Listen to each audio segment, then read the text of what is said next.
अभिनेता सैफ अली खान याच्यावरती हल्ला करणाऱ्या हल्लेखोराला अखेर 2 दिवसानंतर वांद्रे पोलीस, मुंबई गुन्हे शाखा आणि ठाणे पोलीस यांच्या संयुक्त विद्यमानाने जे आहे त्या आरोपीला आता अटक करण्यात आलेली आहे.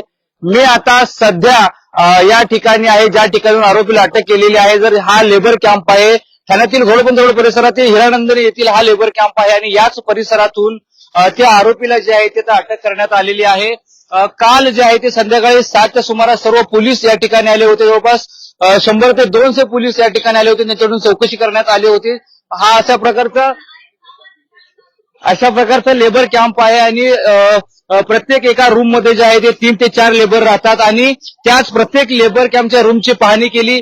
प्रत्येक लेबरची चौकशी करण्यात आली, त्यांचे कागदपत्र तपासण्यात आले. मात्र त्यानंतर याच्याच पाठीमागे असणाऱ्या जंगलातील काही भागातून त्या आरोपीला पोलिसांनी अटक जी आहे ती करण्यात आलेली आहे. तो आरोपी जो होता तो काही वर्षापूर्वी याच ठिकाणी त्यानं काम केलं होतं आणि त्यामुळे तो इथं आला होता आणि मोबाईल टॉवरच्या तांत्रिक दृष्टीच्या मदतीने पोलिसांनी त्याचा शोध घेतलेला आहे. सैफ अली खानवरती हल्ला झाल्यानंतर मोठी खळबळ माजली होती. पाकिस्तानने वर चढून त्या आरोपीनं सैफ अली खान याच्यावरती हल्ला केला होता आणि त्याच्यानंतर मुंबई पोलिसांनी जवळपास 15च्या वरची टीम जी आहे त्या चौकशी तपासासाठी करण्यात आल्या होत्या आणि त्यानंतर संपूर्णपणे गुन्हे शाखा असेल, मुंबई पोलीस असेल ते या ठिकाणी त्यांची जी तपासणी करण्यात आली होती आणि त्याच्यासाठीच पूर्णपणे पोलीस जे आहे ते आरोपीच्या शोधासाठी लावण्यात आले होते आणि त्यानंतर अखेर आज सैफ अली खान पहाटेच्या सुमारास सैफ अली खानवर हल्ला करणाऱ्या आरोपींना जे आहे ते अटक करण्यात आलेली. इथं काही लेबर आहेत त्या लेबरशी आपण संवाद साधणार आहोत. नक्की काल काय या ठिकाणी झालं ते आपण त्यांच्याकडून जाणून घेणार आहोत. हे अशा प्रकारची लेबर आहेत आणि त्यांच्याशी आपण बातचीत करणार आहोत. कल क्या हुआ था? पुलिस कितने बजे आई थी और क्या हुआ कल? पुलिस तो आई थी 7 बजे। क्या किया पुलिस ने? 7 बजे आया, सबको चेक किया, रूम चेक किया, सबका फोन लिया, सबके फोन में नंबर मिलाया, किया पूछताछ में नंबर मिलाया, देखा, फिर रात 12 बजे 1:30 बजे तक बैठा के रहा, उधर इधर सब कुछ देखा, फिर बाद में बोला चल लेबर में नहीं है कोई, अगर इधर कितने बजे से कितने बजे तक यहाँ पे पुलिस ने पूछताछ की थी? यहाँ पे 7 बजे से लेकर 1:30 बजे तक, रात को 2 बजे तक, 6 बजे से 2 बजे। क्या क्या पूछा पुलिस ने यहाँ पे आके? यहाँ पे पुलिस ने आके पूछा कि इस लड़के को देखा, हमने तो इधर बोला, सब लोग बोला नहीं देखा, नंबर मिलाया सबको फोन लेके, रात बजे 2 बजे तक ऐसे किया। क्या जिसको पकड़ा वो यहाँ पे कितने साल से रहता था, कुछ पता है? उसको देखा है क्यों? नहीं देखा हम लोग ने नहीं देखा, इधर कितने साल रहा था, यहाँ आया कि नहीं हम लोग नहीं देखा। नक्कीच या ठिकाणी आणखी काही लेबर आहेत त्यांच्याशी आपण बातचीत करणार आहोत. यहाँ पे पुलिस कितने बजे आई थी? पुलिस ने क्या क्या पूछताछ की और यहाँ के कल क्या हुआ? हम कल इधर नहीं थे, काम पे गए, रात 12 बजे आए। आणखी काही या ठिकाणी लेबर आहेत आपण त्यांच्याशी बातचीत करणार आहोत आणि नक्की या ठिकाणी काय घडलेलं होतं तर तुम्ही या ठिकाणी पाहत असाल की हे अशा प्रकारचे लेबरचे जे आहे ते कॅम्प आहेत आणि त्या कॅम्पच्या नुसारच जे आहे ते काही या अशा प्रकारचे लेबर कॅम्प तुम्ही या ठिकाणी पाहू शकता की अशा ठिकाणी ठाण्यातील घोडबंदर परिसरातील ही दृश्य तुम्ही पाहताय. ठाण्यातील कासारवली परिसरातील हाच तो लेबर कॅम्प आहे. हिरानंदनी इस्टेट परिसरातील एकदम हाय प्रोफाईल असा एरिया आहे आणि त्याच्याच पाठीमागं हा पूर्णपणे हा लेबर कॅम्प आहे. सैफ अली खानवरती हल्ला केल्यानंतर अनेक खळबळ जे आहे ते आता माजली होती. त्याच्यानंतर 3 दिवसानंतर पोलिसांनी अखेर त्या हल्लेखोराला, संशयित हल्लेखोराला अटक करण्यात आली. त्याची चौकशी आता करण्यात येते. खार पोलिसांनी त्याला ताब्यात घेतल्यानंतर खार पोलिसांमध्ये ही सदरची चौकशी जी आहे ती आता सुरू आहे. जर तुम्ही या ठिकाणी पाहत असाल की अशाच प्रकारचे लेबर कॅम्प आहेत. अनेक लेबरांनी जे येते या ठिकाणी केले. आणखी काही लेबर त्यांच्याशी बातचीत करणार. तर यहाँ पे पुलिस कितने बजे आई थी, क्या क्या पूछताछ हुई?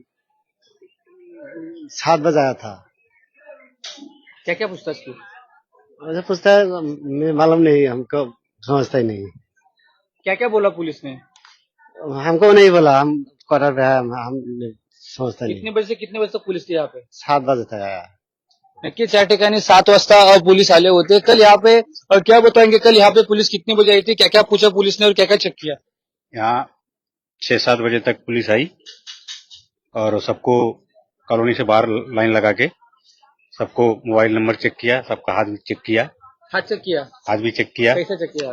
ऐसा करके हम्म, लगभग 1:30-2 बजे रात को उसको पकड़ के ले गए वो लोग। जिसको पकड़ा तो वो यहीं पे रहता था या क्या करता था? नहीं, यहाँ पे नहीं रहता था। उसको देखा है तुमने कहाँ पे? वो मोबाइल में वो लोग को देखा, हम लोग देखा नहीं है इसे। तो साहब लोग के मोबाइल पे हम लोग उसको देखा, हाँ। पत्ता दुबला था, जैसे अपना सिक्योरिटी लोग वर्दी पहनते हैं हम्म। वैसे वो पहना था। मतलब कितने दिन से वो यहाँ पे रहते थे, कुछ पता है? ये इधर रहता नहीं था वो। फिर तो यहाँ पे कैसा है, कुछ पूछताछ हुआ पुलिस ने और क्या कुछ बताया? जैसे वो लोग शक के बुनियाद पे इधर आए थे वो लोग। हम्म। बाकी सबको कॉलोनी वालों को सबको निकाल के चेक भी किए और इधर किधर पीछे साइड में तो काम पाहत होता आणि त्यानंतर तो या ठिकाणी येऊन लपला होता. जवळपास 100 ते 125 पोलीस या ठिकाणी आले होते, संपूर्णपणे चौकशी करत होते.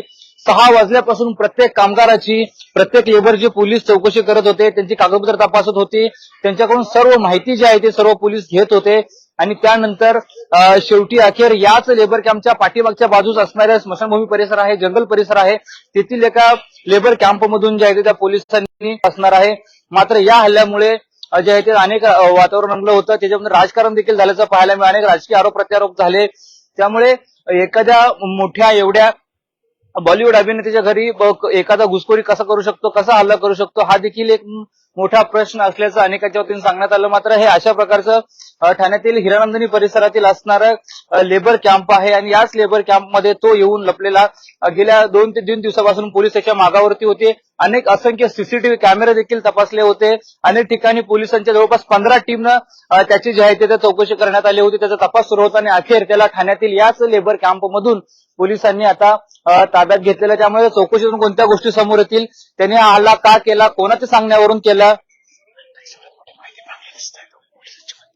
नक्कीच या ठिकाणी आपल्याला पाहायला मिळते त्याने हल्ला का केला, कशासाठी केला आणि त्याचा उद्देश काय होता हे देखील पाहणं महत्वाचं असणार आहे. आताच आलेल्या माहितीनुसार तो बांगलादेशी असल्याचं देखील बोललं जातं, बांगलादेश असल्याची माहिती समोर, त्यामुळे या चौकशीतून काय समोर येईल हे देखील पाहणं महत्वाचं असणार आहे. रणजित इंगळे, लोकमत, ठाणे.